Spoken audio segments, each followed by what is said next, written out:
So Joel Embiid was out tonight due to swelling in his left knee. And what I gathered from watching Nick Nurse's press conference is it seems like the Sixers expected this at times this season. And let's just be honest, Joel Embiid has not looked the same ever since he came back to play in the playoffs versus the Knicks. He wasn't 100% in that series. And also in the Olympics, he didn't look great overall. And then once he came back this season, same thing. He just doesn't look healthy, and it seems like that knee is cooked. Let's just be real. So Mike O'Connor tweeted, "At this point, would love to read the perspective of an orthopedic surgeon on what could be happening. The type of surgery he had is very common. It has a 6-week recovery timeline. The only long-term risk people talk about with it is an increased risk of arthritis decades from now." So then a doctor YouTuber who always covers Joel Embiid's injuries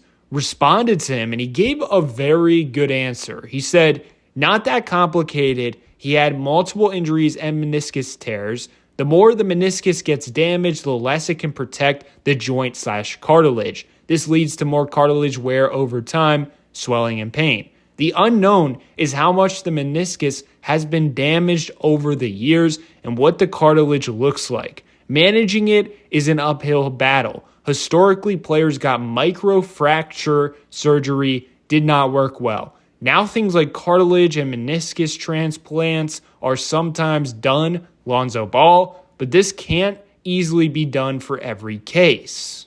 He then also said, "I'm so sick of teams talking about their star players' health in an unrealistic way. We were repeatedly told Lonzo Ball would make a full recovery, and he ended up with a meniscus and cartilage transplant, for goodness sake. Now, 76ers fans are going through it with Embiid. Fans are stunned to hear me say this about Embiid when it's been right in front of us for him and other players for quite some time." He then ended his rant by saying, "No, I don't think his career or season should be over, but the narrative and expectations need to change and take the pressure off him. This starts at the top with ownership." And hearing that perspective kind of makes sense of it all in terms of what you're seeing out of Joel Embiid. The bad attitude, bad body language at times, the silly comments.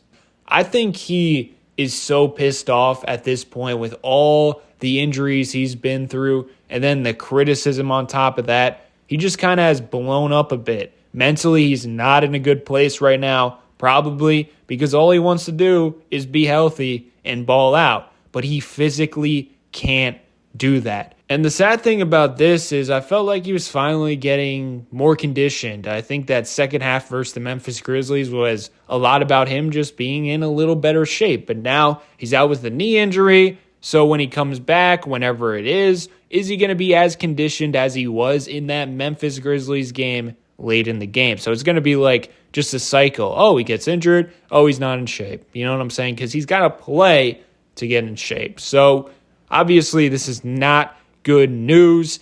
And the thing is, something that would help for the Sixers going forward if they want to continue to compete with Joel Embiid is lessening his load. He's got to take less of a load. He can't be Superman 24/7, which is kind of sad because you saw in that Memphis Grizzlies game, in order to compete, he had to be Superman. That just can't be the case moving forward. They got to figure out a lesser role where he can also be dominant. That's the way to win moving forward with Joel Embiid. It's no longer his team 24/7 because his body obviously can't handle it.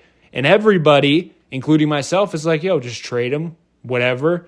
But with other teams knowing this information, it's going to be tough to trade him because they're trading for an injury-prone player, one of the most injury-prone players of all time. So you're not going to get back much. And also, you got to keep in mind the state of mind of the Sixers front office. They're not going to trade Embiid unless he requests out. Is Joel going to request out? I don't know. It seems like he's getting sick of the Sixers, so maybe that does come after this season. But if he doesn't, the Sixers aren't going to trade him. So yeah, we're kind of in a situation where we're screwed with Embiid either way. And also Paul George because he's another injury-prone player on a huge max extension. But at least we have Jared McCain and Tyrese Maxey. But ultimately, the goal moving forward for the Sixers, lessen the load for Joel Embiid. It's that plain and simple.